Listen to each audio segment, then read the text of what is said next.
की वजह से हमारे देश के आर्थिक हालात बहुत खराब हैं और सभी कंपनियां बुरे हालातों से जूझ रही है। ऐसे में कुछ कंपनीज अपने नुकसान की भरपाई के लिए लगातार सैलरी में कटौती कर रही है। वहीं कुछ कंपनियां तो सरकार की अपील के बावजूद लोगों को जॉब से निकाल रही हैं। अगर आप भी उन्हीं लोगों में से हैं जिनकी नौकरियां जा चुकी हैं कोरोना वायरस से, या फिर आपकी नौकरी पर खतरा मंडरा रहा है, तो आपको परेशान होने की जरूरत नहीं है। नौकरी जाने की इस परेशानी का उपाय आज हम लेकर आए हैं, क्योंकि आज हम आपको एक ऐसी सरकारी योजना के बारे में बताएंगे जिसमें नौकरी जाने के 2 साल बाद भी सरकार की इस योजना के जरिए आपका खर्च उठाया जाएगा। तो दोस्तों, चलिए जानते हैं कि ऐसी कौन सी योजना है जो आपकी बेरोजगारी के पीरियड में आपके लिए किसी संजीवनी से कम नहीं है। तो चलिए शुरू करते हैं। नमस्कार दोस्तों, मैं विदिशा चौधरी व्यापार मंच में आपका स्वागत करती हूं। अगर आप हमारे चैनल पर नए हैं तो सबसे पहले हमारे चैनल को सब्सक्राइब कर दीजिए और साथ ही प्रेस कर दीजिए इस बेल आइकन को भी, जिससे हमारी लेटेस्ट वीडियोस की सारी नोटिफिकेशन सबसे पहले आपको मिलती रहे। दोस्तों, आज की वीडियो में हम बात कर रहे हैं अटल बीमित व्यक्ति कल्याण योजना की। केंद्र सरकार की इस स्कीम के तहत बेरोजगार होने की दशा में कर्मचारी को 24 महीने तक पैसे मिलेंगे।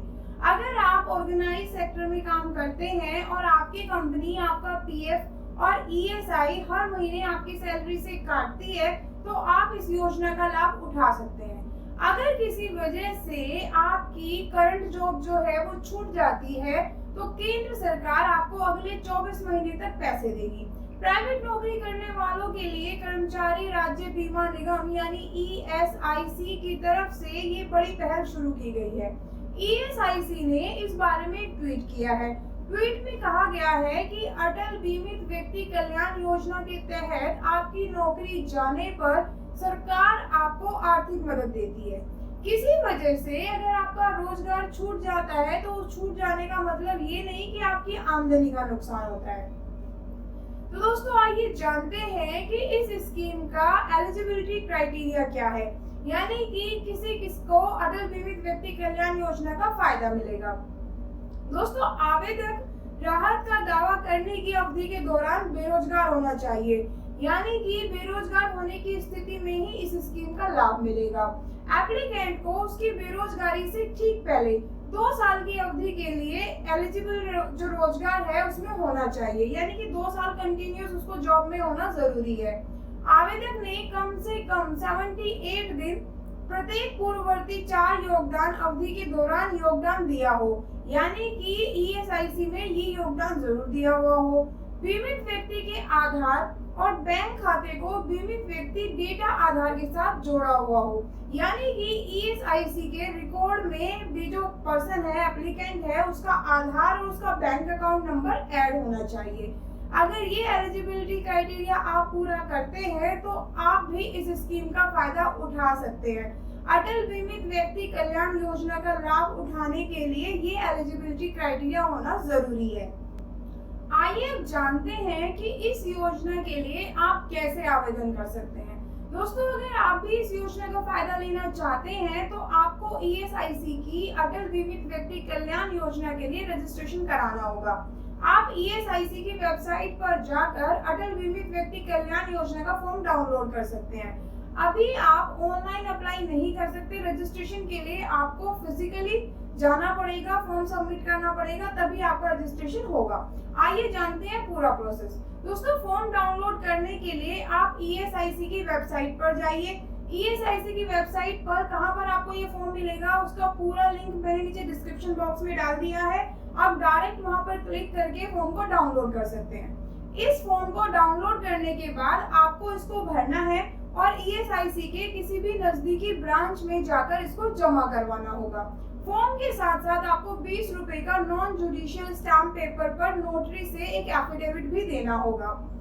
इस फॉर्म में AB1 से लेकर AB4 फॉर्म जमा करवाया जाएगा।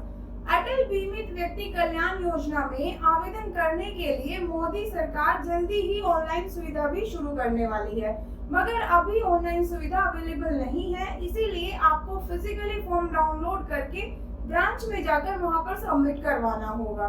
ज्यादा जानकारी के लिए आप ESIC की ऑफिशियल वेबसाइट www.esic.nic.in पर विजिट कर सकते हैं। आपको बता दें दोस्तों कि इस योजना का फायदा आप सिर्फ एक बार ही उठा सकते हैं। लाइफ टाइम आप सिर्फ एक बार इस योजना का फायदा उठा सकते हैं। तो दोस्तों ये तो हमने बता दिया कि कौन कौन एलिजिबल है, कैसे आप इस स्कीम के लिए रजिस्ट्रेशन करा सकते हैं। आइए अब जानते हैं कि ऐसे कौन से बंदे हैं जिनको इस स्कीम का फायदा नहीं मिलेगा। दोस्तों ESIC से बीमित कोई भी व्यक्ति जिसे किसी भी गलत आचरण की वजह से कंपनी से निकाल दिया गया है, उसे इस स्कीम का फायदा नहीं मिलेगा। अगर किसी व्यक्ति पर कोई आपराधिक मुकदमा दर्ज होता है तो भी उसे इस स्कीम का फायदा नहीं मिलेगा। अगर आप अपनी इच्छा से रिटायरमेंट लेते हैं यानी कि VRS लेते हैं तो भी आपको इस योजना का लाभ नहीं मिलेगा। आइए अब जानते हैं कि अगर आप इस योजना का लाभ लेते हैं तो आपको कितना पैसा मंथली मिलेगा। दोस्तों इस स्कीम में आपके द्वारा औसत एक दिन का जो आपका कंट्रीब्यूशन होगा एवरेज, उसके 25% को 90 से गुना करने पर जो रकम आती है वो रकम आपको एज अ कॉम्पेंसेशन मिलती है।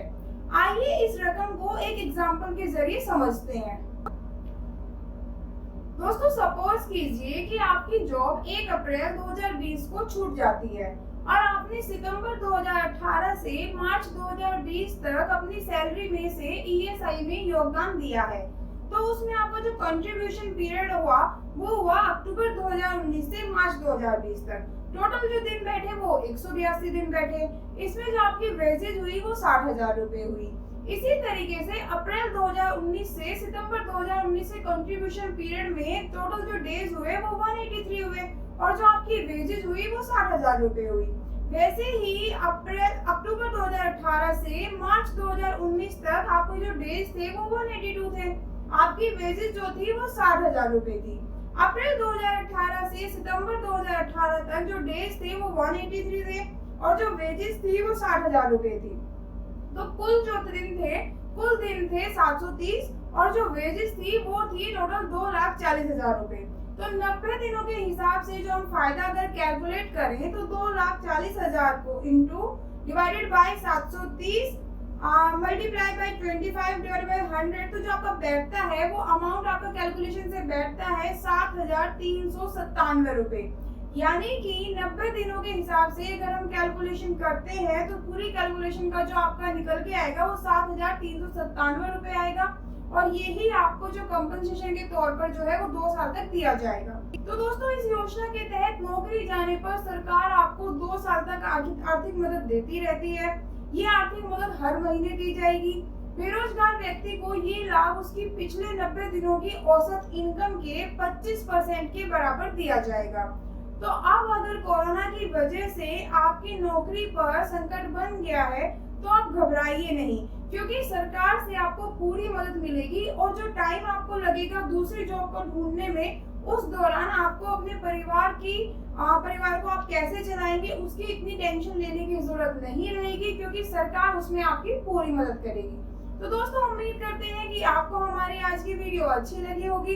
हमारी वीडियो को लाइक कर दीजिए, अपने दोस्तों के साथ भी शेयर कर दीजिए एंड हाँ, अगर आपने अभी तक हमारे चैनल को सब्सक्राइब नहीं किया है तो जल्दी से सब्सक्राइब कर दीजिए। Thank you.